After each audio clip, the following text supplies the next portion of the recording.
The U.S. pastor who threatened to burn copies of the Quran on Saturday's anniversary of the 9/11 terrorist attacks says his plans are not cancelled, but they are postponed. The initial threat has been met with worldwide outrage. President Obama described the burning ceremony as a recruitment bonanza for al-Qaeda and said it would put American lives at risk.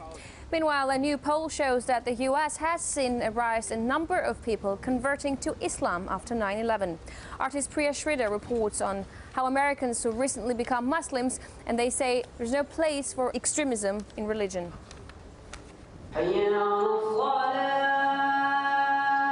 It's the call to prayer, and it's answered by more than 1 billion Muslims all over the world, including Caitlin Billings, a 22-year-old American who was raised Christian. I converted last year, the 1st of Ramadan. My mother, she was afraid that I was going to marry someone who would beat me.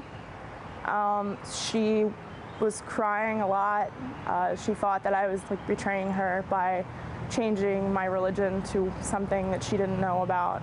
Backtrack almost a decade ago to 9/11. Today, our fellow citizens, our way of life, our very freedom came under attack in a series of deliberate and deadly terrorist acts. President Bush waged a war on terror, targeting extremist Muslims who were labeled as terrorists. Many Americans, like Caitlin Billings, remember that time in the United States very well. I was 14 when September 11th happened, so I didn't really know what was going on, if that really was Islam. People said it was, so I believed it just like everybody else. But as Billings got older, she decided to find out for herself. And her investigation led her to the Mustafa Center, a mosque just outside of Washington, D.C. that has become a haven for many Americans like Billings who have found Allah. A new poll found that almost 40% of Americans believe that Muslims should carry identification cards. Despite that, 20,000 Americans every year decide to convert to Islam. These converts say they don't regret their decision at all. It's a choice that they must think about every day. Around the world since 9/11, Muslims have battled bans of their religious clothing, profiling in airports, and discrimination in their everyday lives. After joining a class to learn more about Islam, Carl Dodge also decided to become a Muslim. One of the big jokes that I've always made is before I actually sat down in the class and opened my Quran, everything I knew about Islam I had learned from CNN. And when it comes to the mainstream media, the depiction of converts can be somewhat extreme. The Pakistani officials have arrested Adam Gaddan. This is the American-born spokesman for al-Qaeda. Fox is working. First, there was John Walker Lind, the Californian who converted, joined the Taliban, and ended up fighting with them in Afghanistan. And then more recently, it was Jihad Jain, the blonde-haired, blue-eyed convert who allegedly recruited people to wage violent jihad.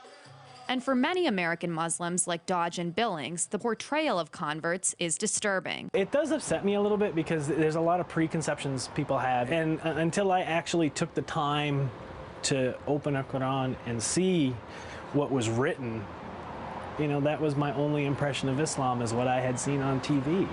And in the United States, they say a culture of Islamophobia just doesn't make sense. It's a right to practice your religion. That's what this country was founded on. Just had somebody ask me the other day oh, so are you against America now? And it's like, okay, I'm a U.S. veteran as well. I served in the U.S. Navy. And so I do believe in this country.